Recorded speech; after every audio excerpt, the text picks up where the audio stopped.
for Computer Programming B, and we're going to walk through some new topics. It's going to be vocabulary heavy around Python language, around the Python language. And so far, I have opened in front of me the trinket page.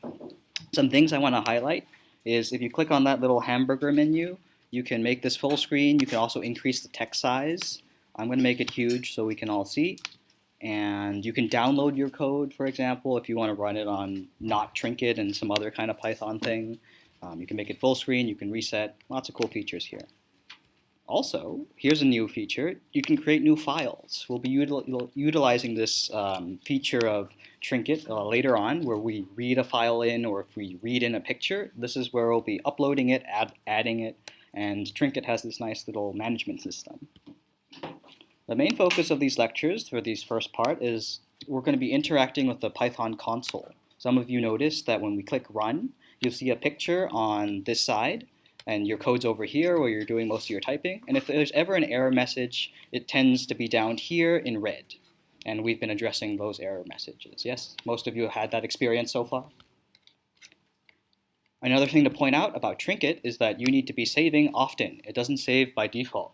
So when I give you those 5-minute reminders, let's say the Wi-Fi just flows out, then you're stuck. Because if you didn't click your progress and saved it, you would have not saved your progress, and we would have had to redo all that code. So those are some important things to know about Trinket. I make my text size large, and so in front of me, let me zoom in a little bit, I have my console. Lecture 1, we talked about data types. Type, for example, of 1, that's an integer. Type of 1.0 is a decimal, also known as a floating point number. Type of, let's say, this is a sentence, as a quick review, is special. It's called a string. str is short for string. And let's say some other data types we have, it's like this list, 1, 2, 3, 4. That's really similar to the array we studied last semester. It's a list. So these are data types. So in the computer's memory, all these things are stored differently, and in later classes, and they'll matter more. For this one, you just need to know that there are different data types. If you study, for example, electrical engineering down to the hardware level, these really matter. If you study later about optimization and making the most time-efficient program, these matter too. And if you are in AP Java, you'll know that these really matter. Okay, from there, we are introduced to our good old friend, the equal sign. In math, it is we call it the equal sign, but in computer programming, we call this the assignment operator. Why? Because, let's say, this looks familiar. X equals 3. The value of 3 is now assigned to x. Notice that in the console, when I do that, it doesn't give me anything. If I tell it to print x, then it has some output. Or if I want to check the variable value, I'm pressing x and I press enter, and it gives me 3. Notice that the assignment operator, it doesn't work like it does in math. If I type something like this, one would think, because of my math knowledge, that 3 is assigned to x. But that's not the case. When I press enter, look, I got a syntax error. Also wise, I call these spelling errors or grammatical errors. It says can't assign to literal at unknown blah. So remember, the assignment operator takes what's on the right-hand side and assigns it to whatever is in the left-hand side. So something like this won't work. 3 is not a variable. We already know 3's value, but x is a variable. So we can change x's value. So let's say we overwrite. Let's make it something more complicated. So I'm doing x is now equal to 5 plus 8, and then 2 stars is exponent. This is how we do squared. So that's 12 squared? 13 squared. Let's check. So 13 squared, double star, should be 169. Is x's value 169? Oh, yeah, it is. Some other cool things. Square root is another function that's mathematically interesting, 36. Oh, notice here that when I try to do square root, I'm pretty sure I spelled it right. It says name error. Square root is not defined. I forgot to import, let's say, the math library. From math, import all. Now if I do square root, and notice that right now I'm cycling through my old commands, whatever I typed into the console. Right now I'm pressing up and down. So this console, which you'll see in your computer science careers, is really useful. It remembers what you last typed, so we can modify this. Now I have access to the square root function. But I had to import the library, just like you have to do for processing, which is the main module or library that we're using for assignment 2, shape patterns. This is borrowing code, just like we did for JavaScript, borrowing the P5 library to use. Python has its own. You've experimented with another, that was Turtle in assignment 1. So sometimes if it doesn't recognize the function, double check if you had the right library. Questions so far? Okay. Assignment operator. Right-hand side matters. Right-hand side goes to the left-hand side. Next up, we talk about our good old friend mod.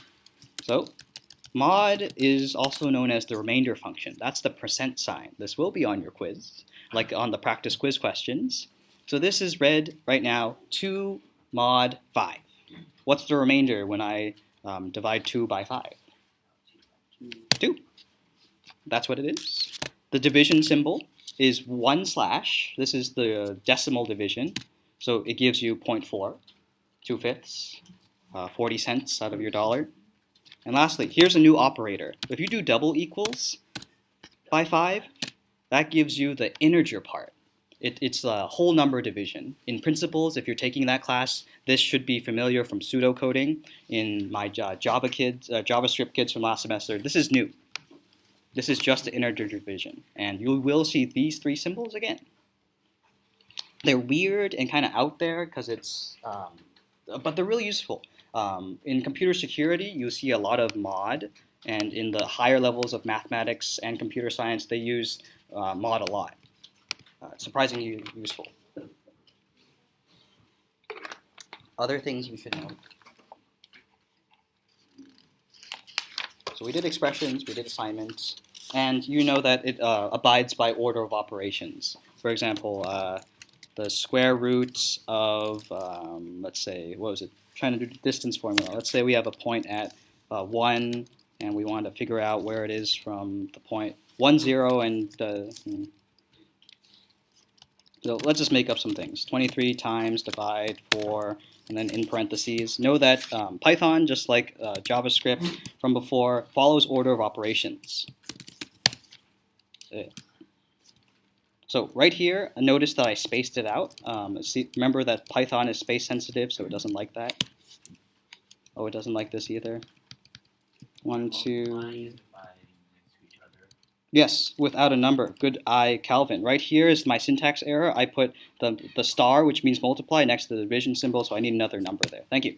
So this followed the order of operations. You can pause the video and go solve that yourself.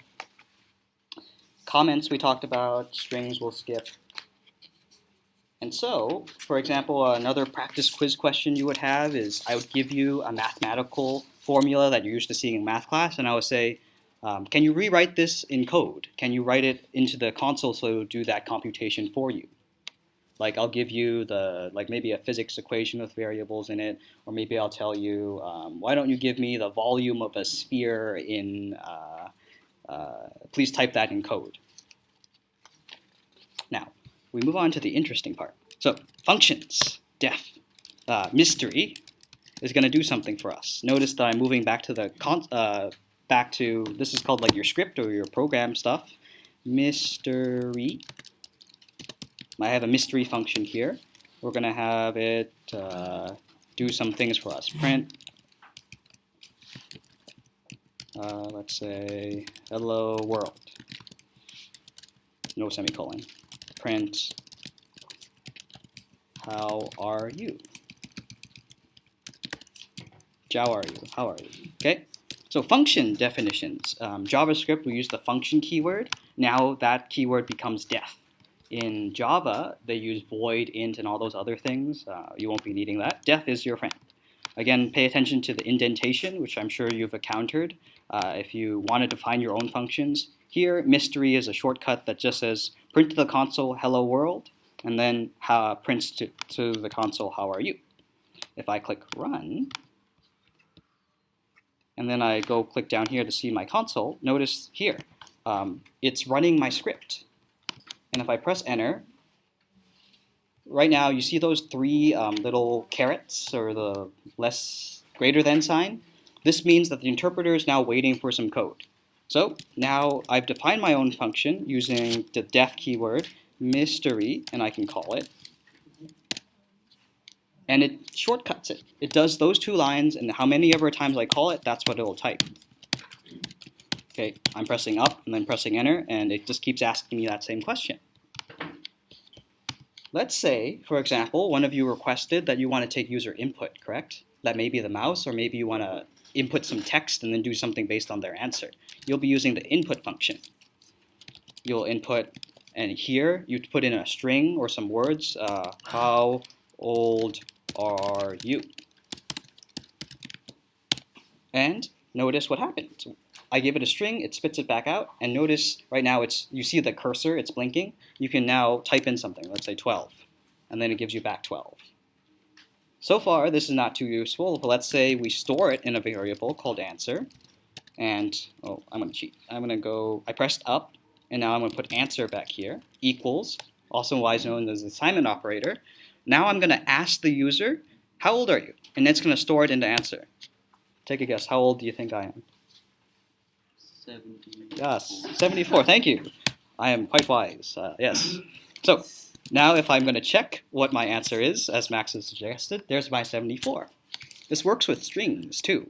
So how old are you? 74. And what do you think answer is now? Yep, it's those words. So now there's user input, you can store it, and for example, now, but let's say you're in processing and you have, so notice here that I'm under the instructions window, right? Your result, well actually no, I'm under the result window.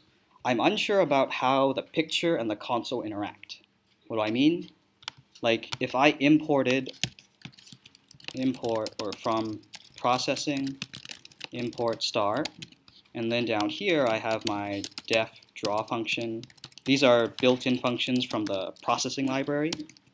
Def draw will draw a good old ellipse at 100, 100 of size 10, 50, 50. And then here we'll do def setup. We have to create a canvas. The keyword is size of size 300, 300. Let's see if I can get the console to listen to me. Let's see. Oh, one last thing. We need run at the very bottom. So we get our circle, and what I think is down here, you should still be able to interact with your console. So notice here that the run button turned into a stop button. If you click on console, you see this is running right here, right? So now if I do, okay. So user input from processing will have to occur using the processing functions. What I'm demonstrating right now are the built-in Python language functions. Those two are different. So for now, the input functions only work with like basic Python code, not using the pretty images and the input that we have experimented with before. The two are different. So if I click stop now, okay. There it is. Okay, input. Hello, Max, question. There we go. So it looks like for here, when you click on console, you also have to stop it. When you have an image up here and your processing program is running, you're giving out images, you can use the console, but it will turn up green. And looks like I fiddled with stop and console. So it is possible to take user input. Sorry. Last thing. So here's vocabulary that you've all already been doing. When we combine functions together, like here, let's say I wanted to take the square root and the square root of the square root of 144. So this, putting a function within a function within a function, the vocabulary word you need to know is this is called composing functions. You're putting them together. This may look like, from previous classes, using the random function to generate a random x and y coordinate or a random size. Formally, now that's called composing, putting different functions together. I've reminded you about how to draw these, make up your own functions. For example, you're drawing an animal or you're animating something, and you want to change those coordinates. So in mystery, remember, they don't have to always have 0 arguments. Up here on line 4, mystery, let's say we want to take in some input, x and y. How old are you? How are you? And then let's add in like a name, plus name. So here, when I call my mystery function, I'll have to run this again because I made a change. And then I'll go click on the console, and I should see the green. It's called the interpreter. So let's say now when I run my mystery function, I added in that name argument. Now when I type this in, I can say Bob, mystery Bob. Oops, I typed it in wrong. Mystery Bob. You spelled it wrong at the top. I spelled it wrong at the top. Or like the first time you typed it, you typed Mr. T. Mr. T. So one thing I noticed that's annoying here is that you don't see the cursor. There we go. There we go, Bob. So here, when I put in this line of input, notice it said name error again. When I didn't put the quotation marks around it, it thought Bob was a variable. Okay, and I didn't assign Bob nor declare Bob anywhere to give it its value. So right now, when I type in mystery Bob, it doesn't know what Bob is. Notice then afterwards, I put in quotation marks. This is the data type difference again. Mystery Bob under quotations now accepts a name as a string or a number. So I delete this. Maybe I just want to say 12. And then here, I can't use a string type. So this is like a shortcut with Python. This combines the left-hand side with the right-hand side. But both of them have to be words or sentences. Think back to your Mad Libs assignment from last semester. That's what we're doing here. That same shortcut. Combine them together. But notice here, that data type idea, if I put in a number for mystery, it doesn't know how to put together how are you, the string, with the number or the integer 12. And that's why we're getting this type error. Any questions so far?